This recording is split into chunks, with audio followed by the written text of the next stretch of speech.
You are watching Sipping Off the Cuff on TequilaAficionado.com, also part of Tequila Aficionado Media. I'm Alex Perez in Southern California. I'm Mike Morales here in San Antonio, and Alex, tonight we have the pleasure, the great pleasure of tasting Pasote. Pasote. Now, if you notice, Alex, this graphic is a little bit different from the first one, from the Blanco. Oh, it sure is. Yeah, they're not all the same face. They're different. They're different scary face. Different scary masks, different scary faces. Aztec. And look at how light, Alex, this Reposado is. Yeah, that's amazing. And it would easily pass for a Blanco. Well, I mean, yeah, almost like a Blanco Suave, you know. How many months did you say this was aged for? So this is aged 6 months in American oak. 6 months in American oak. 6 months. Okay. So I did some reading off camera, and like I mentioned before, the Pasote had been written up a couple of times last year in tasting panel, and nice. I thought it was really interesting to note that, and you, for those of you who have watched the Blanco tasting, you knew or you heard us talk about that Felipe Camarena, which is who the master distiller who makes this gem, he uses a combination of rainwater and spring water.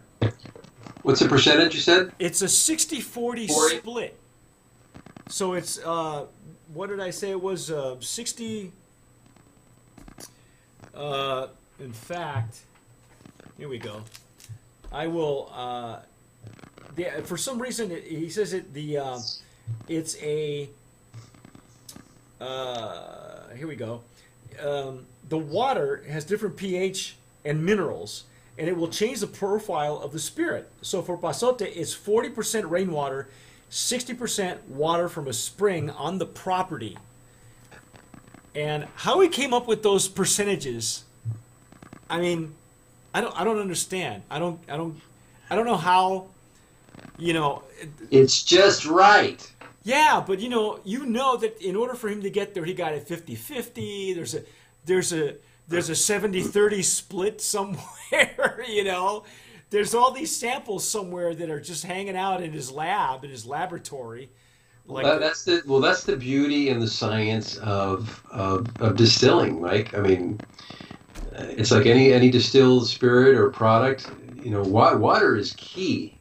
Water is key, and I guess this is just the right combination. It'd be interesting to actually, maybe he could write up on his research. Maybe it's a secret. I don't know. I don't know either. I know that there's a lot of videos that are available out on YouTube probably, or on his Facebook page, or even on his website, concerning his distillery, which he's designed himself. He even designed his own Taona, which looks like a converted steamroller.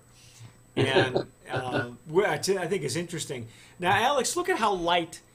It's pretty amazing. This Reposado is.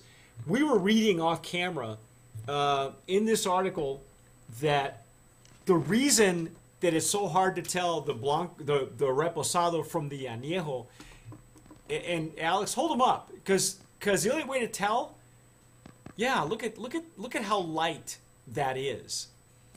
And from what this article says, it's that's because the barrels used for aging the tequila average around 40 years of age, meaning there's no tannins or color extraction. And of course, he's not using any coloring at all, and that's, I guess, primarily because the importer, Sebastiani, or Three Badge is the name of the company. They're wanting to bring as natural a tequila to market as they possibly could. So they didn't want too much wood influence. Yeah, I and guess it's just enough to just round the edges a little bit. well, let's find out. Do you now? I'm getting just a little bit of a sweeter nose, but almost Yeah. the same. Wow. It's a very interesting nose. Now,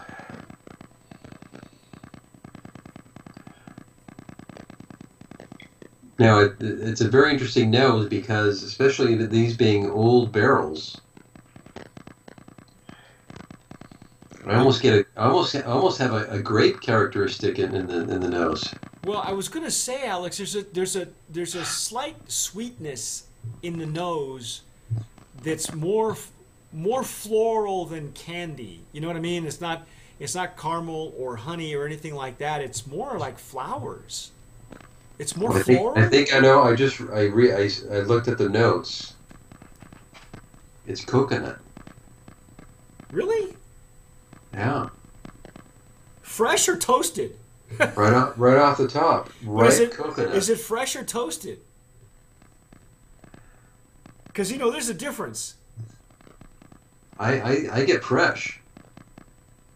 Wow. I get fresh. It's a really pleasant nose. Yeah, it's very intriguing. But it's definitely very fruity. Okay, that's it. It's fruity. That's what it is. It's that's fruit. What it is. That's why it's got me thinking of grapes or wine. But it's not like grappa or anything, is it? No.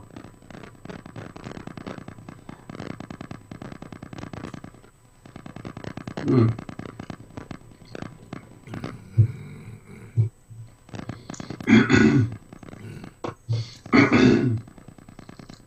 It is almost like a wine. But these aren't they're not wine barrels. That's not what it says. So No. So this is a way for Felipe Camarena to emulate. Is he trying to emulate wine? Maybe. I don't know. I think it's the fruit. It's the fruit that's coming through. Oh, the fruitiness that is making us think that way. Okay. But it's very fruit forward. So you could really pair this like a wine. Yeah. With I'm thinking of cheese. Yeah. Oh yeah. Yeah, for sure. Pairing this with cheese. In fact, I would probably pair the Blanco with cheese. Oddly enough. Wow. This is really a beautiful nose. It's very Getting a little bit of the notes of vanilla. Yeah, but not a whole lot. No, it's just a touch, just a kiss. Un beso de vainilla. Mm.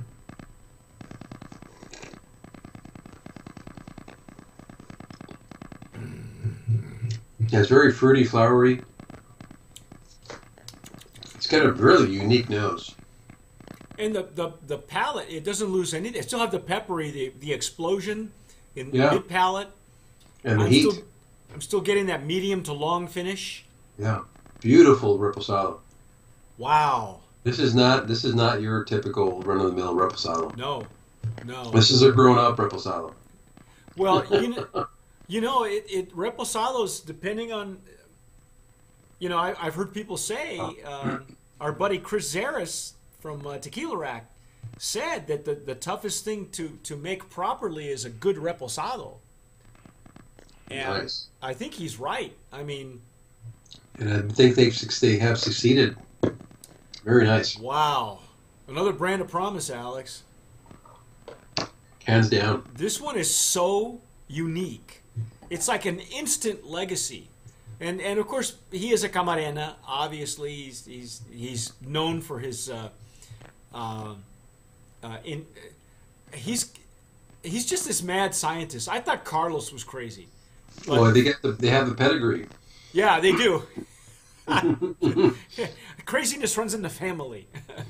But wow, this is something else. And I'm gonna do like you when we try the añejo. I'm gonna use my Glencairn because I'm wondering it doesn't even matter what your vessel is. I mean, I don't even have to dig for it. It just No, comes no, right up. it's just, yeah, it's very fragrant. Very Again, fragrant. it's you're right. It's fruity, not so much floral. I wasn't sure, but there's a slight sweetness in it. Yes, yes. It's another winner. Wow, wow! Congratulations, man. That's a feat. Nice. I am really really impressed by the quality of the madness in this bottle. It is something else. Definitely worth your money. Yeah, the MSRP on this one. Spend some time with it. The MSRP on this one says 59, and it's probably about right. I don't think you'll see it within, $5 to $10. Nice. And this is 40 ABV. Yes, they're all at 80 proof. Again, I love the design. I love the design work. I tell you what, he picked a really interesting company to work with, Three Badge Corporation, out of Sonoma, and wow, great stuff. Congratulations, another brand of promise. Promise, yeah. Alex, that's our take on Pasote Reposado, 6-month Reposado. I'm Mike Morales here in San Antonio. What a privilege for us. Alex Perez in Southern California. You've been watching Sipping Off the Cuff. We've been reviewing Pasote Tequila. Let us know what you think. Send us your comments. Let us know. Subscribe. Watch the Dancing Mike. Well, we have these bubbles that come up, and it'll recommend another video, and I don't know which side they're coming on, but there you go. That's right. Whatever you do, hit the red button, subscribe. You'll love it. If you like pressing buttons, that one will make you really happy. And if you've had it, it's been out a year. It was launched last year, and it's going great guns. Tell us about it. Tell us what you think. Recommend it. Yes. Have some. Buy some. And as always, sip wisely.